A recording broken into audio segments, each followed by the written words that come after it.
What's going on, everybody? This is 13 with Superior Mobile by 13, and today I have Holden's 2018 Ford F150 headlights that I have just successfully built for him.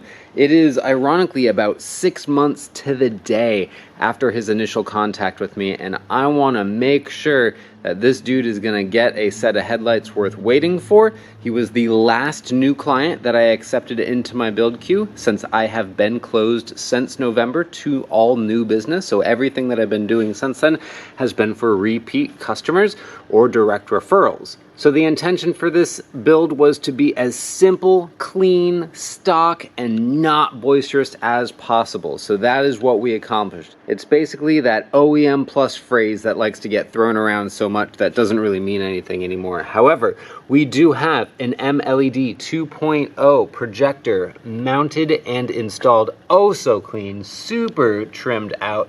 I mean, it is just like absolutely tight tolerances in there. I'm quite proud of it. We do have a lens etching of the "Don't Tread on Me," the "No Step on Snake" image, and so that's cool. We're still running a high beam that's on the bottom. That's a halogen. I think he's got an LED bulb to put into there to replace it, and we are going to have LED switchback bulbs for the turn signal location there.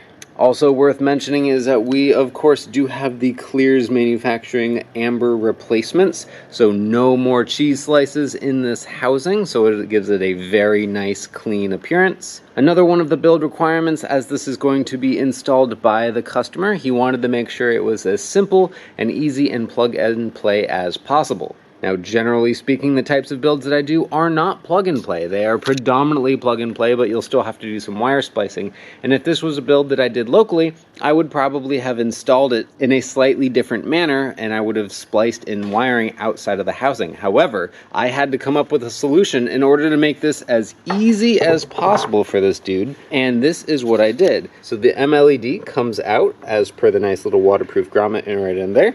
This is the MLED 2.0 driver, and it has a high beam and a low beam input, which I put on the 9006 connector pigtails coming from the inside. So basically, this literally is as easy of an install as you could possibly do. You plug in the factory wiring right into the factory plug, and on the inside I have spliced in and soldered in these connectors, which then go to the external driver, which goes right back into it. Both beautifully done, super easy. Like, this is the pinnacle of plug and play headlights builds that I've ever done, and the performance is super on point. Now, I am traditionally always an HID guy. However, the MLED 2.0 projector does have its benefits. First of all, as you can see, it's instant on. A lot of people like that. It goes instantly on, instantly off. An HID has a warm-up time. These projectors are slightly more expensive. However, the wiring is so much simpler because the driver only has a high beam and a low beam input, whereas a HID system has igniters, ballasts, and generally a relay harness. In this particular case, it's the easiest possible install in the world, since I've already spliced in the high beam and the low beam. But as far as actual performance, a 50-watt HID kit will generally outperform any of the LED projectors out there on the market,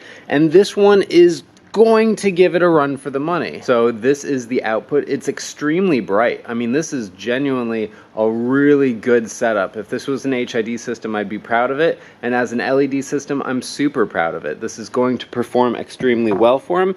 It's going to give him the types of looks, the ease of installation. It's going to give him everything that he wants out of his headlight build, and I am so extremely grateful that he was so extremely patient in allowing me the time to build this properly. Also worth mentioning is I do not cut housings open. I never cut. So this guy was pried apart the good old-fashioned way and then resealed with butyl. Why do I insist upon doing this? The reasoning is because now everything is serviceable.